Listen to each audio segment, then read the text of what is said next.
Bonjour à toutes et à tous, bienvenue dans cette nouvelle vidéo de notre série consacrée au Rutus Versa. Aujourd'hui, nous allons plonger dans des réglages avancés qui peuvent améliorer vos sorties de détection. On va voir la réactivité et puis aussi les paramètres avancés comme le Monescan, le filtre de fer et le filtre anti-capsule. Ces outils bien utilisés peuvent vous permettre de relever les défis des terrains les plus complexes et les plus pollués. Cependant, je tiens à préciser que même si ces notions sont importantes à comprendre, ces réglages sont surtout destinés aux utilisateurs avancés. Si vous débutez, ne vous inquiétez pas. Suivez cette vidéo jusqu'à la fin pour découvrir leur utilité et savoir comment les appliquer plus tard dans vos recherches.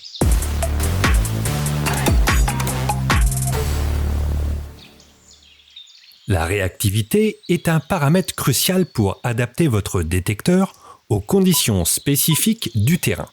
Elle détermine la rapidité avec laquelle votre détecteur réagit lorsqu'il passe sur une cible.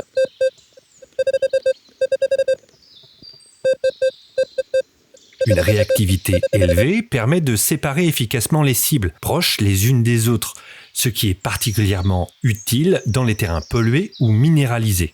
Cela empêche le phénomène de masquage. Imaginons une situation où nous aurions un gros clou et juste à côté une monnaie. Avec une réactivité trop basse, il se peut que le détecteur ne détecte que le clou sans détecter la monnaie. Le phénomène de masquage, c'est ça. Le clou masque la monnaie. Avec une réactivité un peu plus élevée, le détecteur aurait séparé les deux cibles. Alors vous allez me dire, il faut que ma réactivité soit très haute alors. Eh bien non, une réactivité haute n'est utile que sur un terrain très pollué. Plus vous avez de sons et donc de cibles proches les unes des autres, plus vous aurez besoin d'éviter ce phénomène de masquage. Mais en revanche, quand vous montez votre réactivité, vous perdez en profondeur de détection. Une réactivité basse, en revanche, est idéale pour détecter des cibles plus profondes sur des terrains propres, comme des champs peu pollués ou des forêts dégagées. Mais attention, une mauvaise réactivité peut nuire à vos recherches, soit en réduisant la profondeur, soit en rendant difficile l'identification des cibles. Il est déconseillé de la monter à fond ou de la descendre à fond, sauf si vous avez des recherches spécifiques. Mais comment savoir quel niveau choisir ? Voici les utilisations suivant les niveaux de réactivité. Réactivité à 1 ou 2. Idéal pour les objets volumineux et profondément enfouis comme les reliques militaires, casques ou grandes boîtes métalliques. Réactivité à 3. Elle est conçue pour les grandes pièces et parfait pour les terrains dégagés comme les forêts ou les endroits sans aucune pollution. Attention toutefois à retenir que ce niveau n'est pas optimal pour les petites cibles. Réactivité entre 4 et 6. C'est la plage de réactivité à sélectionner en priorité. Elle est parfaite pour les petites cibles et les pièces de monnaie.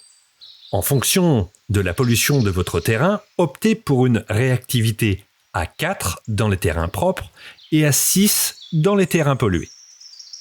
Niveau 7-8 est à utiliser sur des terrains très pollués ou fortement minéralisés.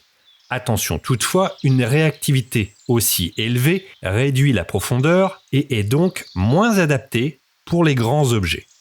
Il existe une idée reçue selon laquelle une faible réactivité améliore la profondeur sur le Versa.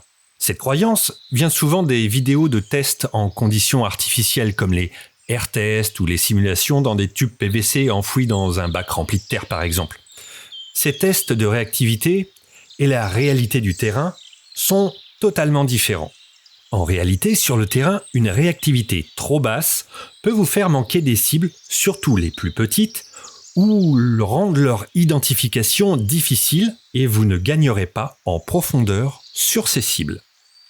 Si vous n'êtes pas sûr du niveau à utiliser, commencez avec une réactivité moyenne à 5 et ajustez-la à 4 si votre terrain est propre et à 6 s'il est pollué. Passons maintenant au Monescan. Le Monescan est une innovation incroyable du Rutus conçue pour optimiser la détection de pièces de monnaie.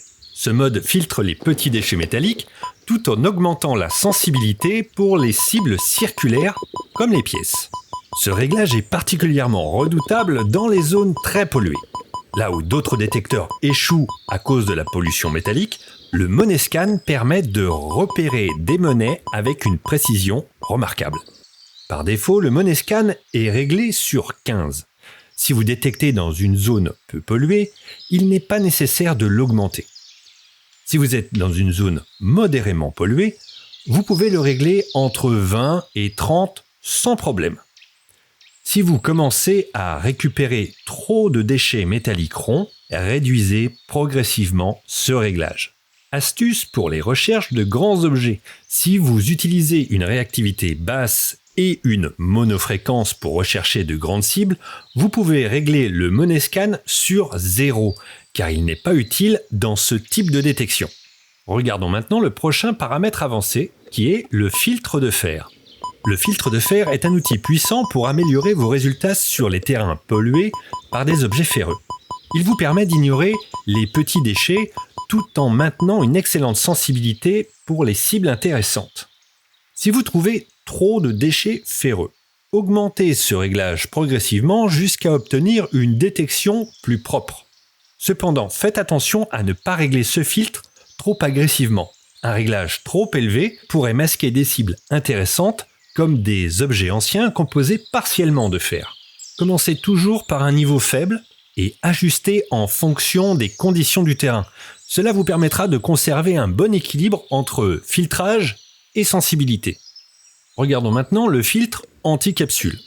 Ce filtre est conçu pour éliminer les faux signaux causés par des capsules de bouteilles qui sont très fréquentes notamment sur les plages ou dans les parcs publics.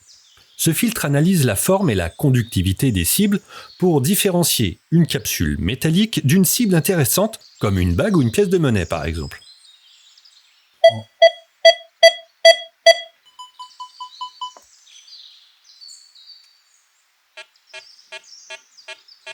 Activez ce filtre lorsque vous détectez dans des zones où les capsules sont nombreuses, ou si vous commencez à en trouver régulièrement. Attention, comme pour le filtre de fer, un réglage trop élevé peut masquer certaines cibles intéressantes.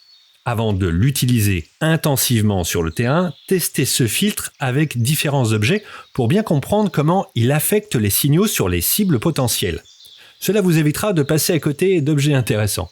Notez que les réglages avancés des filtres de fer et de l'anticapsule ne sont pas disponibles en monofréquence mais uniquement en multifréquence. Voilà, j'espère que cette vidéo vous aura permis de mieux comprendre la réactivité et comment la régler sur le terrain. Et pour les réglages experts, n'oubliez pas que rien n'est obligatoire. Prenez le temps de les explorer pour bien les maîtriser. Dans la prochaine vidéo, nous parlerons des tonalités pour mieux comprendre ce que votre détecteur vous communique au niveau des sons. En attendant, je vous souhaite de belles découvertes et une excellente détection à tous. À très bientôt.